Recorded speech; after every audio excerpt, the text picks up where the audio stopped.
Hoje no Cartório Contemporâneo você vai ver um especial sobre a cartilha, a verdade sobre os cartórios, conhecer para proteger.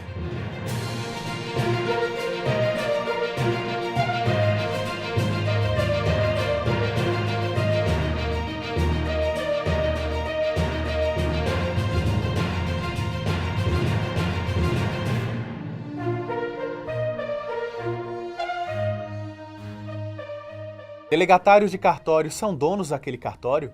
Tabelião ganha muito e trabalha pouco? O tempo de espera em cartório é muito demorado? São perguntas frequentes da sociedade como um todo. A doutora Moema Locatelli Beluso, diretora da CNR, presidente da Anoreg Pará, organizou uma cartilha para desvendar esses e outros mitos. Confira. A CNR, em parceria com a Anoreg BR, lançou uma cartilha que desmistifica o serviço dos cartórios. O material, intitulado A Verdade sobre os Cartórios, Conhecer para Proteger, possui informações valiosas sobre a importância dos serviços notariais e registrais para a população. A iniciativa e coordenação foi sua. O que levou a construir essa cartilha? Bom, eu acredito que o que tenha levado a gente a produzir essa cartilha foi justamente a tua fala responde bastante, né? Desmistificar o serviço notarial e registral. Ainda existe muito desconhecimento sobre os cartórios, como que se ingressa na atividade, como que se transforma num tabelião e registrador. Muito desconhecimento, inclusive, sobre diferenças, né? Tabelião, registrador, oficial, notário. Então a gente procurou trazer em perguntas simples e objetivas, acessível a toda a população, a toda a sociedade, perguntas cruciais com respostas também cruciais, para que a gente procure cada vez mais trazer mais esclarecimento para a população. Então perguntas como, não só para a população, agentes públicos em geral, né? Mas perguntas como cartório passa de pai para filho, cartório é apenas carimbada, como que se ingressa na atividade, os cartórios recebem dinheiro dos cofres públicos, como que é a remuneração, como que se dá, enfim, e alguns dados também sobre a atividade notarial e registral, né? Eu acho que isso tudo motivou a construção dessa cartilha, ou seja, o desconhecimento que a CNR e a Anoreg, enquanto instituições nacionais que representam todos os cartórios do Brasil, constataram, a partir do nosso dia a dia mesmo, de cada cartório espalhado no Brasil, a gente verifica mesmo, e em diálogos, que existe ainda muito desconhecimento. Então, buscou-se com essa cartilha desmistificar alguns mitos e trazer conhecimento sobre a atividade. Doutora Moema, e de que forma os cartórios são indispensáveis e podem proteger o cidadão? Bom, os cartórios são espaços de efetivação de direitos. Por meio dos cartórios, tabeliães e registradores coíbem a prática de diversos atos que seriam ilegais, ilegítimos e futuramente iriam desaguar no judiciário. Então, por meio dos tabeliães e registradores, que são os profissionais à frente dos cartórios, profissionais com técnica e conhecimento jurídico necessário, inúmeros negócios que seriam fraudulentos ou que poderiam ter algum indício de fraude são coibidos ali no momento do protocolo daquele serviço. Os cartórios exercem uma atividade preventiva, profilática enorme, seja na confecção dos negócios jurídicos, seja no reconhecimento de firma por fé pública, seja no registro de nascimento, no registro das propriedades, na regularização fundiária. Então, diversas situações jurídicas que são levadas até o tabelião e registrador são conformadas com a legislação, e o nosso papel é justamente verificar se as normas estão sendo cumpridas, para que evite que aquele negócio que está sendo transacionado, que está sendo realizado, não seja algo que dê problema no futuro. Então, os tabeliães e registradores, eles são fundamentais para a realização da cidadania, casamento, óbito, nascimento, desde o nascimento, reconhecimento de paternidade, emissão de CPF, tudo isso dentro de uma conformação normativa, dentro de uma verificação muito específica e muito cautelosa, para que todas as questões que sejam levadas até a serventia saiam em perfeito estado e não tenham problemas jurídicos no futuro, desaguando no judiciário. Então, são fundamentais para a proteção do indivíduo, né? Se não houvessem, eu sempre costumo dizer isso, se não houvessem um sem número de fraudes e tentativas de fraudes, não haveria necessidade dos cartórios existirem e de inúmeras outras profissões. Então a nossa atividade ela é uma atividade eminentemente jurídica que atua na prevenção de conflitos, na medida em que esses negócios e essas transações que são realizadas perante o tabelião e registrador são realizadas perante um profissional de técnica jurídica com fé pública, atuando em nome do Estado, conferindo aquela realização daquele negócio, a fé pública necessária, a chancela do Estado e dando uma segurança jurídica muito maior a qualquer ato que é realizado perante o cartório. Com a evolução tecnológica, os cartórios evoluíram e ele tem conseguido atender às demandas atuais? Eu acredito que os cartórios eles vêm passando por uma constante evolução. Desde a Constituinte de 88, houve uma grande sacada em relação aos cartórios, né? Houve uma mudança no regime notarial e registral. Os cartórios deixaram de ter a hereditariedade para passarem a ser uma delegação de um serviço público a um particular aprovado em concurso público. E aí dentro dessa sistemática você tem vários requisitos que são necessários para que essa pessoa possa estar prestando aquele concurso, tem que ter uma formação na área jurídica, em direito, estar prestando aquele concurso e, se aprovado, ele vai estar à frente de um cartório.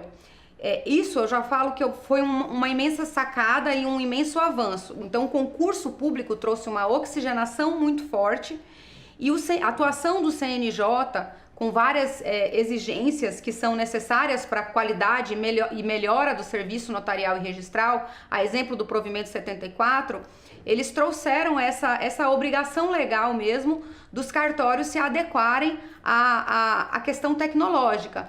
Então, atualmente, nós que estamos à frente de entidades representativas, uma das nossas bandeiras é que os cartórios cada vez mais estejam mais e mais tecnológicos, e isso vem sendo fomentado pelas entidades representativas e vem sendo implementado pelos notários e registradores, até porque existe uma obrigação legal de que nós tenhamos um enorme aparato tecnológico para a segurança de dados, que nós somos guardiões, né?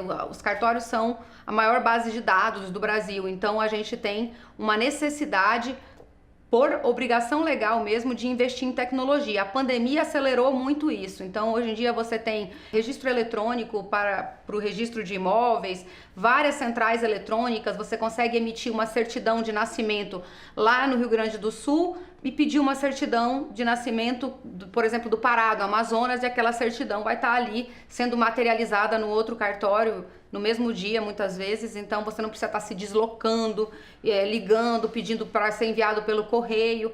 Então isso, o que proporcionou isso foram justamente esses avanços tecnológicos da nossa atividade notarial e registral por meio das centrais eletrônicas, a exemplo da CRC, a exemplo do e-notariado e da central do Instituto de Títulos e Documentos e Pessoas Jurídicas, a SEMPROT, que é a Central Nacional do Protesto, e agora a ONR, né, que vem aí para regulamentar e padronizar o registro eletrônico no registro de imóveis. O atendimento do cartório é muito demorado? Bom, nós temos 13.440 cartórios distribuídos no Brasil, em todos os municípios, né? Estamos presentes em todos os municípios existentes. Claro que a gente não vai ter uma homogeneidade no tempo de atendimento. E, a depender do tipo de serviço, você tem, pela legislação, prazos diferentes para se cumprir. A gente sabe das deficiências que existem, né? Da melhoria que precisa se buscar sempre, constantemente, mas a gente também sabe que a questão da demora do atendimento em alguns segmentos, ela é algo, não é que seja normal, ela é algo esperado. Você não vai num banco abrir uma conta e não pega pelo menos uma fila de 10 minutos que seja. Você não vai abrir qualquer coisa que seja, iniciar qualquer procedimento que você não tenha que passar por um procedimento, preencher algum cadastro. Isso é natural. A realidade hoje, ela exige uma agilidade que muitas vezes é incompatível com a própria segurança jurídica da situação. Então a gente sabe das deficiências, é É uma falácia dizer que atendimento de cartório é demorado, porque você está generalizando tudo e toda generalização ela pressupõe alguma certa ignorância a respeito do tema, porque você tem cartórios aí que estão premiadíssimos com atendimentos super ágeis, então não dá para generalizar. Mas assim, enquanto associação, enquanto instituição que representa diversos cartórios, sabemos da importância de se investir mais na qualidade de serviço, na melhora do tempo de atendimento e na estrutura. Para isso nós precisamos ter serventias viáveis economicamente, porque as serventias elas não são, ela é uma delegação de um serviço público exercido por um particular por toda a sua conta e risco. Então, você precisa ter uma serventia forte economicamente para você ter mais funcionários, pagar bons funcionários, ter uma boa estrutura, por mais que alguém tenha que esperar um pouco, ele vai estar esperando num ambiente climatizado, estruturado.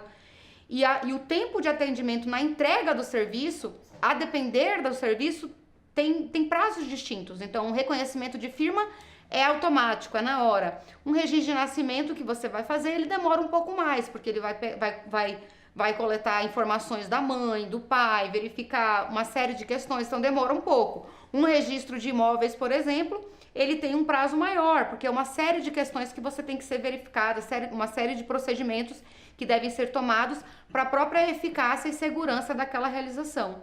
Então eu acho que, respondendo a sua pergunta, essa informação, da forma como essa pergunta não dá para ser respondida nem sim nem não. A gente sabe que existem cartórios que precisam melhorar, mas eu enxergo que isso é natural de qualquer segmento. E isso tem sido buscado. A Anoreg e a CNR, elas têm diversos programas e incentivos de qualidade total de atendimento, buscando justamente que isso ocorra, que isso melhore. O CNJ tem um papel fundamental nisso e os tribunais de justiça que nos fiscalizam também. Então essa exigência é algo natural da globalização, desse momento que a gente quer tudo muito rápido, muito ágil, mas muitas vezes isso é incompatível com a própria segurança. Então um pouco de espera é muitas vezes natural. Como a senhora avalia a atuação cartorária durante a pandemia de Covid-19? Acho que a atuação dos cartórios na pandemia foi muito exitosa. Nós não fechamos nenhum dia, nós somos serviços essenciais, atuamos ali na linha de frente, principalmente nos registros civis de pessoas naturais, com os registros dos óbitos. Na minha serventia, por exemplo, a média de óbito mensal normal é de 5, 6, até 8. Cheguei a fazer 36 num mês. Então, nós estivemos ali o tempo todo, juntamente com os colaboradores que são o nosso braço, né, direito nas serventias, atuando fortemente nesses registros de óbito, recepcionando essas pessoas num momento tão delicado e atuando de diversas maneiras sem precisar esse deslocamento até a serventia. O serviço eletrônico, notarial e registral, ele alavancou muito na pandemia, até mesmo por conta da necessidade. Então, diversos cartórios atendendo por meio de centrais, de sites, de WhatsApp. Eu acho que a gente teve um salto de qualidade muito grande durante a pandemia e um salto de reconhecimento também. Enquanto o Brasil inteiro fechou, eu sempre digo que os médicos, os cartórios, eles atuaram ali fortemente do início ao fim nas suas serventias ali durante a pandemia. Os cartórios recebem algum recurso de cofres públicos? Quem arca com os custos do cartório? Essa pergunta é muito boa, é uma das perguntas da cartilha também, porque os cartórios não recebem nenhum subsídio governamental, não recebem nada do poder público. Os cartórios não são mantidos por meio de impostos. A remuneração ela é toda inteiramente através dos emolumentos, que são os valores que os usuários pagam ao serviço notarial e registral quando da prestação do serviço, que por essa contraprestação existir, os emolumentos eles são definidos como taxa, espécie tributária, né? Justamente por isso, a taxa ela existe quando há uma contraprestação ou um poder de polícia. Então, nós somos remunerados inteiramente por meio desses emolumentos. Porém, nem tudo que o usuário paga ao cartório faz parte da remuneração do tabelião e registrador. muito do que se paga é destinado a diversos órgãos que não fazem parte da nossa estrutura. Exemplos: defensorias públicas, ministérios públicos, polícias, advogados dativos, Santa Casa de Misericórdia. Isso varia muito de estado para estado. Isso é importante dizer porque o usuário muitas vezes paga algo e acha que tudo aquilo é para o cartório, e não é. Tem muita coisa dali que não é para o cartório só faz receber e repassar, mas a responsabilidade fica toda ali com o cartório, né? Tudo o que nós recebemos dali, retirada a parte que é repassado para esses órgãos, a gente precisa, os notários e os registradores precisam fazer frente às suas despesas. Então eu costumo dizer que o cartório é uma empresa. Tudo que existe numa empresa, você também tem no cartório, e você vai precisar arcar com aquilo a partir desses emolumentos. Então, os gastos com os seus colaboradores, custos previdenciários, encargos tributários, desde a energia, ao papel que você utiliza, a água que é fornecida para o usuário, a estrutura física, você, após a aprovação no concurso, que vai ter que colocar aquilo em pé ou alugar uma estrutura, computador, software, gestão, tudo é por conta do tabelião e registrador. Então eu costumo dizer que a atividade notarial e registral, ela é uma atividade a conta e risco do tabelião e registrador, e ela é uma grande sacada do Constituinte, porque nós não geramos nenhum custo para o poder público, muito pelo contrário, a gente gera bônus para o poder público, porque através do tabelionato de protesto, por exemplo, nós recuperamos inúmeros títulos que estavam dados por perdido para os cofres públicos, e nós recuperamos em média em 3 dias úteis. É correto afirmar que os notários e registradores são donos de cartórios e que ganham muito dinheiro com isso?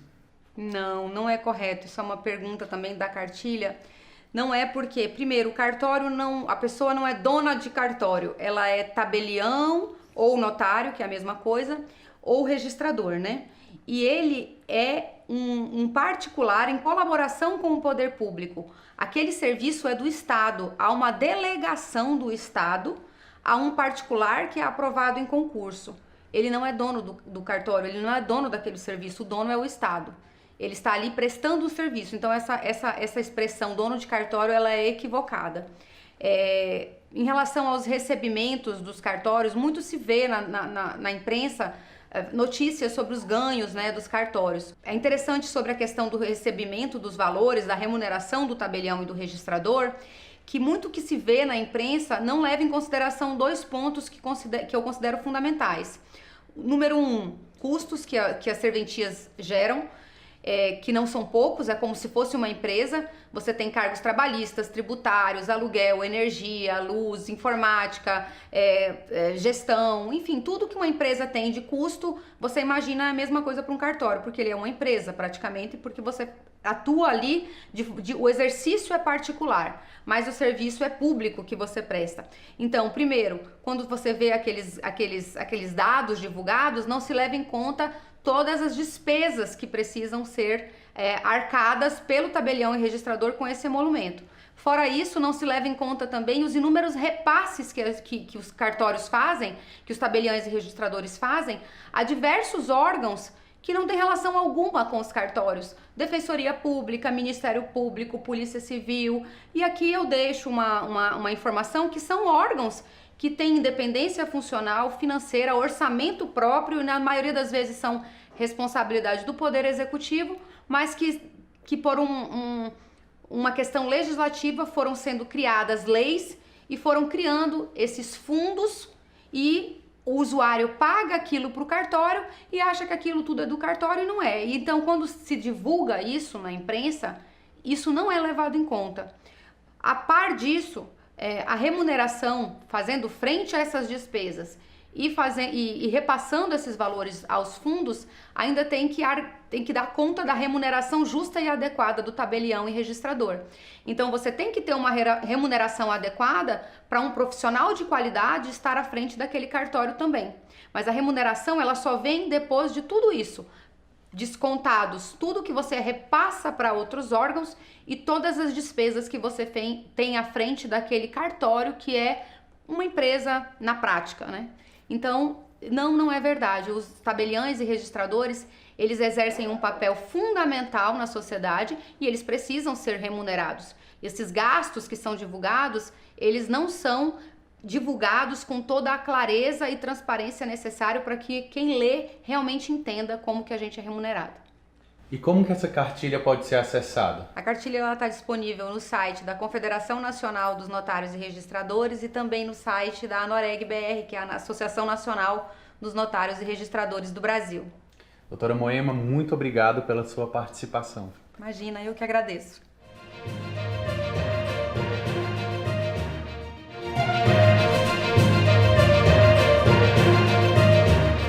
O doutor Felipe Alberto de Sá Carvalho, tabelião substituto do primeiro ofício de notas e protestos de títulos do Distrito Federal, falou conosco sobre divórcios. Veja só.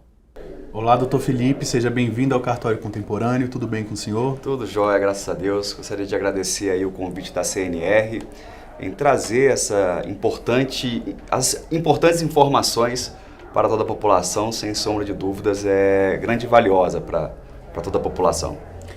O divórcio é uma prática recente no Brasil. Foi instituído no ano de 1977. Doutor Felipe, o senhor poderia contar para a gente um pouco dessa história do processo de divórcio no Brasil até os dias de hoje? Claro. Em 1977 veio a lei do divórcio, né? Que foi realmente, antigamente você não conseguia divorciar, tinha uma outra nomenclatura para essa situação. Então veio a lei do divórcio em 77 e trouxe algumas adaptações então para a área da família, né? E aí em 2007 veio a lei 11.441 que deu a capacidade dos cartórios de notas formalizarem também as escrituras públicas de inventário e de divórcio. Até 77, até 2007, havia um lapso temporal, por exemplo, para você ou se separar ou se divorciar. Eu lembro que na época, por exemplo, para você separar judicialmente ou separar consensualmente no cartório, você tinha que ter pelo menos 1 ano de casamento. E para que ocorresse o divórcio, você tinha um lapso temporal de pelo menos 2 anos de separação de fato. E aí veio depois a emenda constitucional 66 e tirou todo esse lapso. Ou seja, uma pessoa pode casar hoje e à tarde se divorciar, por exemplo. O inventário, separação e divórcio é uma conquista da atividade notarial e registral para simplificar a vida da população. De que forma essa iniciativa ajuda a sociedade e desafoga o judiciário? Bem, o judiciário, muito embora as questões consensuais você pode judicializar, mas o judiciário ele segue um rito, né? Você tem que distribuir, por exemplo, uma petição inicial. Essa petição inicial vai para uma determinada vara. O juiz vai avaliar as questões, se pode ou não deferir ou indeferir determinada situação. Abre-se um novo prazo para as partes poderem fazer, por exemplo, as contestações, as réplicas. De qualquer forma, segue um rito. Ou seja, há um rito a ser seguido e há um tempo a ser colocado nessa atividade. Já na prática notarial, que é a prática dos cartórios extrajudiciais, isso é como se fosse um requerimento. Você chega, requer, por exemplo, o divórcio e ele pode ser feito imediatamente, por exemplo. E o que precisa para se divorciar em um cartório? Basicamente, você precisa... tem que ser consensualmente, né? As partes têm que estar consensualmente contratadas. Às vezes eu brinco e falo assim, porque o consenso não necessariamente é o consenso da emoção, mas o consenso contratual. Esse sim deve existir. E o que precisa nesse primeiro caso? Consenso, não pode haver filhos menores ou incapazes e, obviamente, a presença de um advogado. Então, as partes vão até um cartório de notas, requer a escritura pública de divórcio, por exemplo, e ela pode ser feita no mesmo dia. É bem simples, não há necessidade de você peticionar, basta um simples requerimento, por exemplo. Doutor Felipe, essa facilidade no processo de separação aumentou o número de divórcios? Eu posso dizer que não é que aumentou o número de divórcios, mas facilitou de uma maneira tão grande, né, que aí realmente aumentou, digamos assim, a quantidade de divórcios, né? Talvez as pessoas nem quisessem se divorciar justamente por perceberem que a burocracia era tão grande e aí tentava dar um jeito ali nos casamentos. De fato, a emenda constitucional de 66, que desobrigou aquele lapso temporal de tempo, fez com que realmente as partes decidissem de uma maneira mais dinâmica, digamos assim. Ou seja, casei, não estou bem no meu casamento, posso me divorciar a qualquer tempo. Óbvio que eu tenho que seguir aqueles pré-requisitos, consensualidade contratual e não pode haver, por exemplo, filhos menores ou incapazes. E por que se casa no cartório de registro civil e se separa no tabelionato de notas? O casamento ele tem que ser feito no cartório de registro civil porque é o cartório que possui essa modalidade de formalização deste ato. E quando veio a Lei 11.441, de 2007, que é a que deu essa característica, essa função para os tabelionatos de notas, lá ficou muito claro que para requerer o divórcio ou o inventário e partilha, deve ser feito por escritura pública. E as escrituras públicas são formalizadas nos cartórios de notas. Qual a avaliação do senhor sobre a iniciativa da CNR em criar o cartório contemporâneo? Olha, a iniciativa, só quem tem a ganhar é toda a população. Trazer essas informações para a população é de grande valia, até porque muitas vezes você até quer saber do seu direito, mas você não sabe por algum detalhe, por algum motivo. E realmente, às vezes, a busca pelo próprio direito, ela é um pouco fechada. Então, você trazer isso para uma TV aberta, trazer isso para a população de uma forma como vocês fazem, com todo profissionalismo, só quem tem a ganhar, com toda certeza, é a população. Doutor Felipe, muito obrigado pela sua participação. Seja sempre bem-vindo ao Cartório Contemporâneo. Eu que agradeço e muito obrigado também. Obrigado.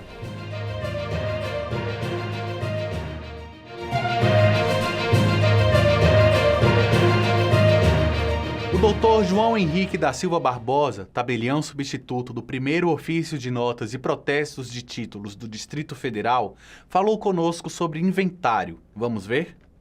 Olá, doutor João Henrique, seja bem-vindo ao Cartório Contemporâneo. Tudo bem com o senhor? Tudo bem, Duda. Muito obrigado pelo convite. Obrigado à CNR por ter convidado para a gente falar de um assunto tão importante como o inventário, né? O que é o inventário e qual a sua importância?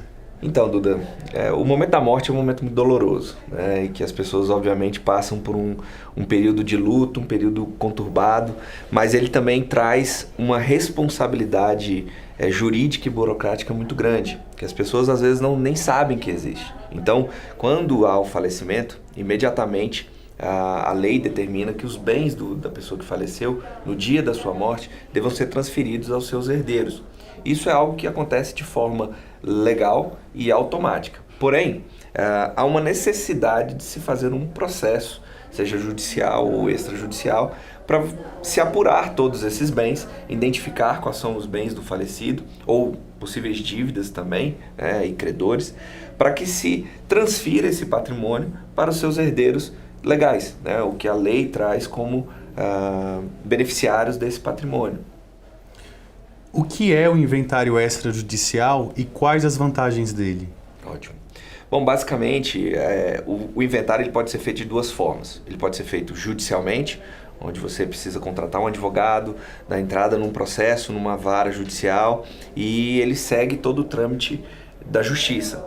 Geralmente é um processo demorado, é um processo moroso e que traz muitos transtornos para a família, principalmente por estar vivenciando aquele momento da morte do ente querido durante muito tempo. E existe a possibilidade de se fazer um inventário extrajudicial, que é um inventário realizado em cartório de notas, que é um processo muito mais célere, muito mais rápido, muito mais econômico e eficaz para as partes, principalmente. Quando o inventário extrajudicial pode ser feito e quais os requisitos para isso? Essa é uma pergunta importante, Duda, porque muita gente não sabe quais são os requisitos para se realizar um inventário, seja judicial ou extrajudicial. Então, basicamente, qual a diferença dos dois? O inventário judicial ele tem que ser feito quando existe um herdeiro menor ou incapaz, ou existe uma briga entre os herdeiros, que infelizmente ainda é muito comum. Então, em contrário senso, né, o extrajudicial ele só pode ser realizado por pessoas maiores de idade, capazes. Então, apesar de se existir um herdeiro que ele é maior de idade, mas ele não é capaz, esse inventário não poderá ser feito extrajudicialmente, terá que ser feito judicialmente. E também precisa existir o consenso entre os herdeiros. Então, os herdeiros precisam estar de acordo na forma que os bens serão partilhados entre eles. Essa é a parte mais importante. Então, só assim que o inventário poderá ser feito de forma extrajudicial num cartório de notas. Onde se faz? É no cartório de notas mesmo? Isso, exatamente. O inventário extrajudicial ele pode ser feito em qualquer cartório de notas, seja do domicílio do falecido ou da localidade onde estão os bens, né? Um cartório que seja da confiança da pessoa, da família. Essa é a parte mais importante. Procurar um cartório que seja de confiança da família para realizar esse processo, que é um processo, como eu disse, né? Muito inevitavelmente doloroso e saudoso da pessoa que faleceu, né? Um ente querido que foi perdido pela família. Doutor João, quais os documentos necessários para o inventário e partilha? Muito importante sua pergunta, Duda, porque muita gente acha que o inventário é um processo, um procedimento muito trabalhoso, burocrático e que demanda um rol de documentos absurdos. Mas na verdade não é. É um procedimento simples, que a relação de documentos é muito simples e geralmente as pessoas têm isso em casa, porque todo mundo que tem um patrimônio guarda a documentação relacionada àquele patrimônio. Então, quais são os documentos básicos que as pessoas precisam ter para poder realizar um inventário?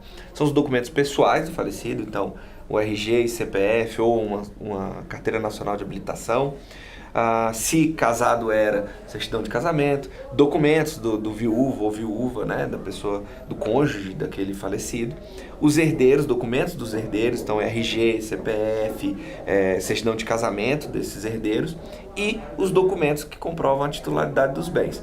Exemplo, se um imóvel, certidão de ônus e matrícula do imóvel, se um veículo, documento de circulação daquele veículo, o DUT, se dinheiro, né, saldo em conta, por exemplo, um extrato bancário, e tudo isso é muito fácil de você levantar. Na sua grande maioria são documentos que ou são documentos públicos, no caso dos registros de imóveis, ou documento do veículo, você também tendo algumas informações básicas, você consegue consultar no site dos Detrans estaduais, e extratos bancários, por exemplo, com uma simples certidão de inventariante, ao dar entrada num processo no cartório, o cartório emite uma certidão de inventariante, o herdeiro ou inventariante poderá ir no banco e levantar esses extratos. Então, na sua grande maioria, são esses os bens mais comuns que as pessoas têm. Então, essa é a relação básica de documentos necessários para se realizar o inventário.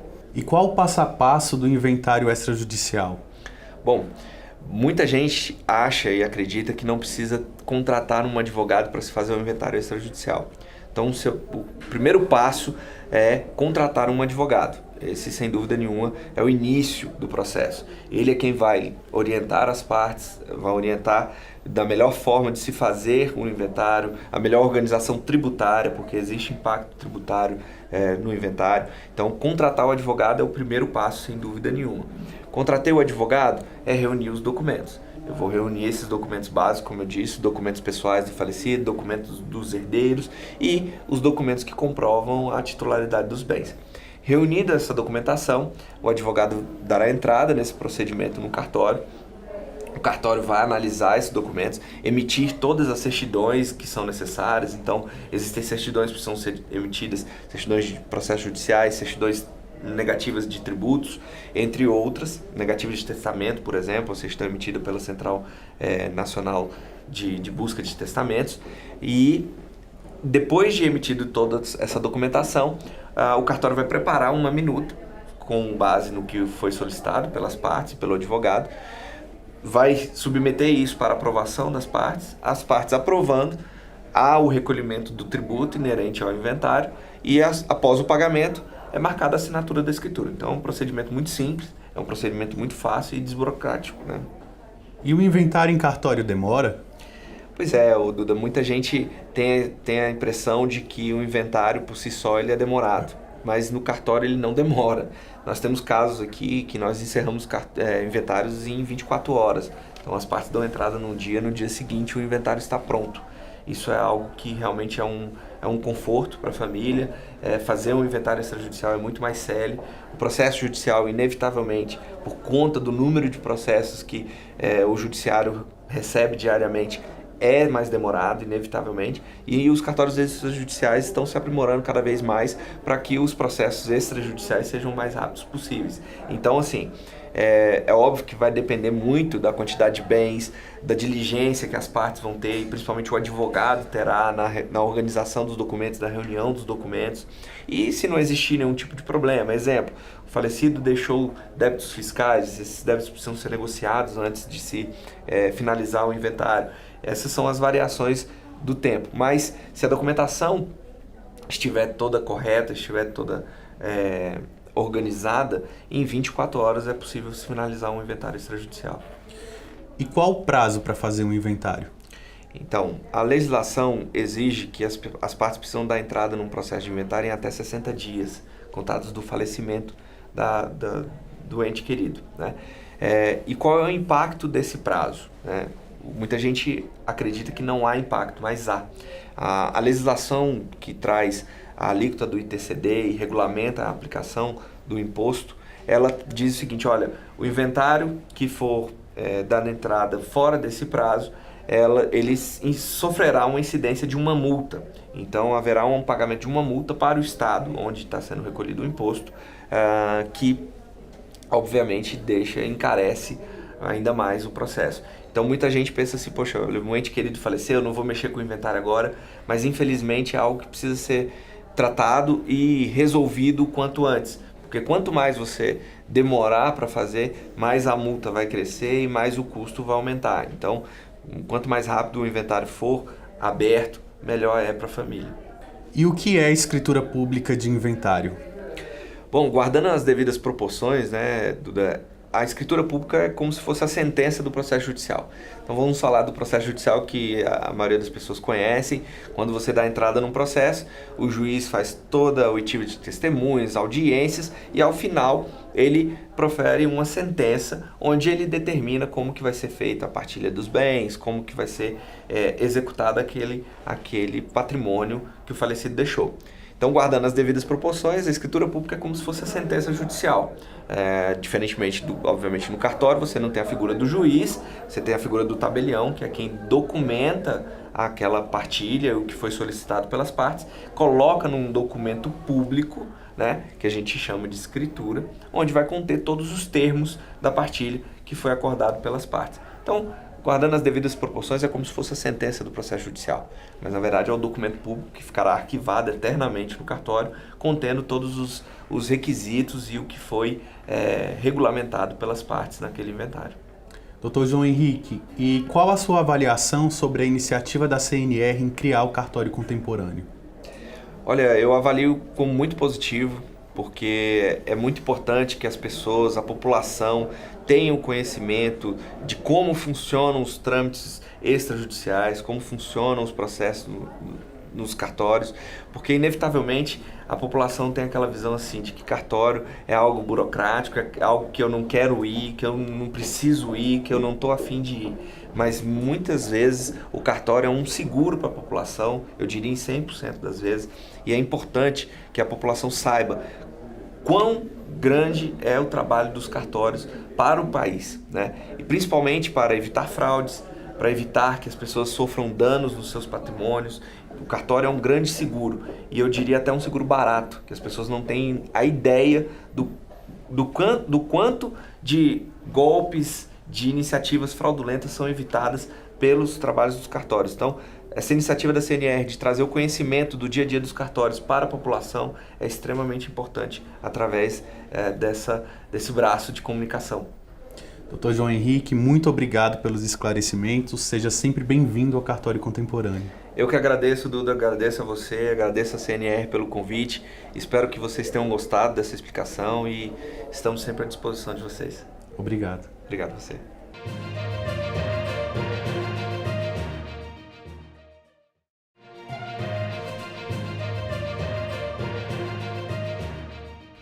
O Dr. Luiz Gustavo Leão Ribeiro, diretor da Confederação Nacional dos Notários e Registradores e ex-presidente da Associação dos Notários e Registradores do DF, a Noreg-DF, e titular do cartório do Primeiro Ofício de Registro de Imóveis do Distrito Federal, está aqui conosco para conversar sobre o registro de imóveis. Pensando na história do cartório de registro de imóveis, como era antes da Lei 6.015 de 73 e quais as principais mudanças no texto? Duda, falar um pouquinho de história de registro, o nosso registro de imóveis nasceu na década de 1840 e nasceu com o registro das hipotecas, né? Então, curiosamente, antes de se registrar o imóvel, surgiu um sistema para se registrar a garantia que era dada através de um imóvel. E após essa lei de 1843, se eu não me engano, foram várias sucessões de leis, né? Criou-se o registro paroquial, por exemplo, o registro passou a ser feito nas paróquias, das igrejas. Depois, se eu não me engano, na década de 1860 se instituiu finalmente o registro geral de imóveis, né? Onde todos os imóveis passariam a ser registrados. E já a primeira grande mudança importante para o nosso sistema é que a propriedade passou a ser constituída com o registro, né? E isso perdura até hoje. Isso é fundamental para a população entender que você adquire a propriedade imobiliária não quando você paga a escritura, ou quando você assina um contrato de compra e venda, mas quando esse contrato, essa escritura é finalmente registrado. Só aí que a propriedade é constituída. Então, a outra grande marco legal que tivemos foi o Código Civil de 1916, que regulamentou, de forma geral, os direitos reais, o próprio registro imobiliário. E isso perdurou até 1973, com a edição da Lei de Registros Públicos, que finalmente instituiu a matrícula. Até então, os registros eram feitos em livros. Nós de cartório chamamos de livrões, porque eles realmente eram livrões, eram coisas assim de quase 1 metro de tamanho, e pesados e de difícil manuseio. E a grande revolução é que a matrícula finalmente reuniu numa única folha, num único pedaço de papel, toda a vida jurídica daquele imóvel. Então, basta hoje você pegar a fotografia daquela matrícula que você vai saber todos os direitos, todos os proprietários, credores, ônus judiciais ou não, ou seja, qualquer direito relacionado a esse imóvel vai constar da matrícula. Essa foi a grande mudança que o sistema propiciou, que foi concentrar toda a informação num único, que a gente chama, num único folho real, num único pedaço de papel na matrícula. E isso facilitou muito, tivemos um ganho de publicidade da informação, facilitou o acesso da informação imobiliária para toda a população. Então, hoje é muito mais simples você visualizar. Antes, nos livros, você tinha um livro de hipoteca, um livro de transcrições, um livro que você fazia o registro de loteamento, por exemplo. Então, era seccionado por livros. Hoje, não, a informação é toda numa única fonte, que é a matrícula. O senhor, como oficial de registro de imóveis, poderia nos informar a competência e a importância do cartório de registro de imóveis? O cartório de registro de imóveis, como a gente falou brevemente, ele é o depositário da vida jurídica de um imóvel, né? Então, todas as informações, tudo que se relaciona a esse imóvel, seja uma execução de uma dívida, seja um direito de garantia, como uma hipoteca, uma alienação fiduciária, a propriedade em si, né? Então, toda a transmissão da propriedade, seja por causa-morte, inter-vivos, compra e venda, a promessa de compra e venda, tudo que se relaciona ao imóvel, ele é competência, ele tem que ser levado ao registro imobiliário, de forma a garantir que qualquer pessoa interessada naquele imóvel, com uma única fonte, uma única certidão, numa única consulta, consiga visualizar e ter a segurança jurídica de reunir todas as informações necessárias para uma transação ou para usar esse imóvel numa execução judicial, enfim, para qualquer utilidade. Então, o registro de imóveis, ele reúne essas informações e ele trata essas informações, né? Nem tudo que é levado ao registro de imóveis consegue aceder à matrícula, ao folho real. Então, o registrador, ele é um filtro de legalidade. Quando chega uma escritura, essa escritura é analisada, o que nós chamamos de qualificação registral, ela passa pela análise do registrador imobiliário, que vai verificar se essa escritura ou qualquer contrato, qualquer título levado a registro, se cumpre os requisitos legais, se estão ali todos os requisitos necessários para que ela possa ter acesso ao registro, se o imposto está pago, por exemplo, se o imóvel está bem descrito, se não tem dúvida de qual é o imóvel, se quem está transmitindo o direito é a pessoa que consta da matrícula como a detentora daquele direito, para ver sempre a cadeia dominial. Então, a partir do momento que accedeu ao registro imobiliário, você tem a publicidade daqueles direitos e a segurança jurídica que aquele direito realmente ele é constituído de forma sólida, porque passou pelo crivo do registrador. Como o senhor avalia o mercado imobiliário brasileiro e a sua importância para a economia do país? Nós temos um mercado imobiliário sério, pujante, né, e bastante diversificado. Nós tivemos no passado episódios que ficaram nacionalmente conhecidos, aqui em Brasília principalmente, com o Casa Encol, por exemplo, que era, na época, a maior incorporadora do Brasil e acabou falindo, levando milhares e milhares de pessoas que haviam adquirido seus imóveis a perder praticamente tudo. E isso, recentemente, a gente não tem, né, notícias nesse sentido, então eu acho que um mercado que evoluiu, está mais sólido, com grandes empresas, consciente da necessidade do registro, da importância do registro. Hoje, aqui no Distrito Federal, por exemplo, temos uma parceria muito grande com as consultoras, com as entidades representativas da construção civil. Todas elas têm a perfeita consciência da importância do registro, a importância de se registrar um memorial de incorporação, a segurança que isso traz para ela, a incorporadora, para o consumidor. No Casa Encol, por exemplo, as incorporações que não foram entregues, elas não estavam registradas. Né? Então, isso acabou criando toda uma bola de neve que prejudicou não só os consumidores, mas o próprio mercado. A partir do momento que você tem a maior de todas quebrando, você perde uma credibilidade do mercado, que quem compra um imóvel está trabalhando muito com segurança, né? É um investimento de conservador.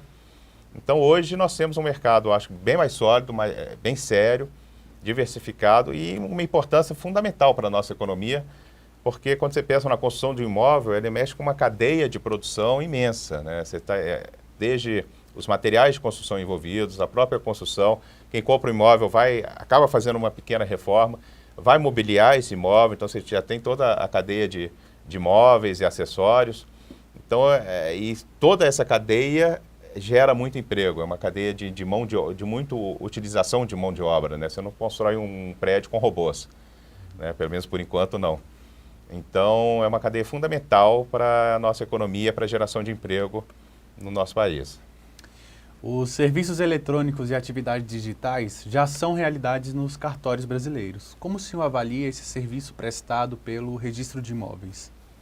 Hoje sim, já é uma realidade, já há algum tempo, né? E se podemos tirar alguma lição positiva ou algum fato positivo dessa pandemia que estamos superando, é que os serviços digitais eles passaram a ser mais utilizados, mais conhecidos pela população, porque num determinado período era o que tinha, quer dizer, não tivemos que cessar o atendimento presencial, então isso chamou mais atenção para a população, para os serviços digitais que já estavam disponíveis, estão sendo disponibilizados cada vez mais, né? Hoje, no registro de imóveis, nós temos a estrutura que foi criada pelo Conselho Nacional de Justiça, que são as centrais estaduais, né? Cada estado tem a sua central para prestar os serviços, e nós temos também, criado pelo Conselho Nacional de Justiça, o que é chamado de S-REI, que é o Sistema de Registro Eletrônico de Imóveis, que é organizado e mantido pelo ONR, o Operador Nacional do Sistema de Registro de Imóveis, e que vai integrar todas essas centrais e criar um sistema único que, através de um único acesso, uma única porta de entrada, a população poderá pesquisar, por exemplo, imóveis no Brasil inteiro, requerer certidões de qualquer cartório no Brasil inteiro. Então, estamos evoluindo, né? E quando se fala em serviços digitais, a evolução é constante e não para nunca. Mas hoje já temos uma gama de serviços bem interessante, praticamente aqui no Distrito Federal, por exemplo. Tudo que se faz no balcão do cartório, você pode fazer da sua casa eletronicamente. O funcionamento dos cartórios tem contribuído para a regularização fundiária no Brasil? Tem, seguramente que sim. Tivemos também recentemente, acho que na última década, uma evolução muito grande das leis de regularização fundiária. Hoje você tem, antes, por mais vontade que se tivesse, não tinha mecanismos, ferramentas jurídicas legislativas que permitissem a regularização, porque se tratava a regularização como se fosse um loteamento novo, né? E se exigia da regularização os requisitos de um loteamento novo. Agora, imagina você exigir de algo que foi feito ocupado, como uma favela, por exemplo, que não tem área, espaço mínimo, não tem rua com espaçamento, você tem uma casa em cima da outra, e que não é um prédio, é uma virada para uma rua e outra virada pela rua que passa, a ruela que passa atrás. Situações assim, completamente fora do ambiente planejado de um loteamento novo dentro das regras urbanísticas. Então hoje isso foi superado, né? Os cartórios tiveram uma participação efetiva junto ao governo, ao Congresso, para a elaboração dessas leis. E tem uma consciência grande dos registradores, das nossas associações de classe, de facilitar, de ajudar, de participar efetivamente do processo de regularização, não só ficar passivamente esperando que esse processo chegue ao cartório para ser registrado, mas efetivamente participar junto às associações de moradores, junto às prefeituras, para se alcançar esse objetivo da regularização. E hoje posso te dizer que precisa basicamente de vontade política para regularizar. As ferramentas, os instrumentos nós temos à nossa disposição. O que é o imposto sobre a transmissão de bens imóveis, como ele se dá e como ele é calculado? Nós temos imposto sobre transmissão, 2 impostos basicamente. O ITBI, né, com imposto sobre transmissão de bens imóveis, que é o mais comum, que é o imposto que se dá com a compra e venda, qualquer transmissão entre vivos. É o imposto municipal, cobrado pela prefeitura. Normalmente, a alíquota dele varia entre 2% e 3%. E as prefeituras fazem a cobrança normalmente no ato da assinatura do contrato, da escritura, e o registro imobiliário ele é obrigado a verificar o efetivo pagamento desse imposto para que o título, a compra e venda, possa ser registrada. Temos decisão do Supremo recente que estabelece que esse imposto só pode ser cobrado após o registro imobiliário, porque, como eu disse antes, é o registro que transmite a propriedade, né? Esse é um imposto sobre a transmissão e o fato gerador dele ocorreria com o registro da propriedade, poderia ser cobrado após isso. Mas a maioria dos municípios ainda continua cobrando no contrato. E nós temos o outro imposto, que é o ITCD, que é o Imposto de Transmissão Causa Mortes ou por doação. Esse se dá no inventário por morte, né? Quando você recebe a herança, você tem que pagar esse imposto, se houver qualquer bem recebido em herança, mas principalmente os bens imóveis. E em caso de doação, né? Se um pai doa para um filho um imóvel, ele paga o ITCD. O ITCD já é de competência do Estado, não do município. É cobrado pelos estados e tem uma alíquota normalmente maior, varia entre 4% e 6%, às vezes mais progressivamente, dependendo do valor do bem. Doutor Luiz Gustavo, como o senhor avalia a iniciativa da CNR em criar o cartório contemporâneo na TV Justiça? Eu acho bem positivo e importante, porque, como eu disse, o sistema notarial de registro é fundamental para a população, presta um serviço fundamental. As pessoas precisam dele no seu dia a dia e muitas vezes não têm o conhecimento efetivo da atividade, dos serviços prestados, da importância dos serviços. E essa oportunidade de vir à TV para explicar, para debater, para conversar um pouco com a população sobre os serviços, eu acho que é de fundamental importância. Doutor Luiz Gustavo, muito obrigado pela sua participação. Volte sempre ao Cartório Contemporâneo. Eu que agradeço, obrigado, estou à disposição. E por hoje é só. Eu sou Duda Meirelles e foi um prazer tê-los aqui conosco no Cartório Contemporâneo. Se você não pôde ver o programa completo, temos uma reprise na segunda-feira, 19 horas, e no canal do YouTube da CNR. Vejo vocês na quinta-feira, 19 horas, no próximo Cartório Contemporâneo. Até lá!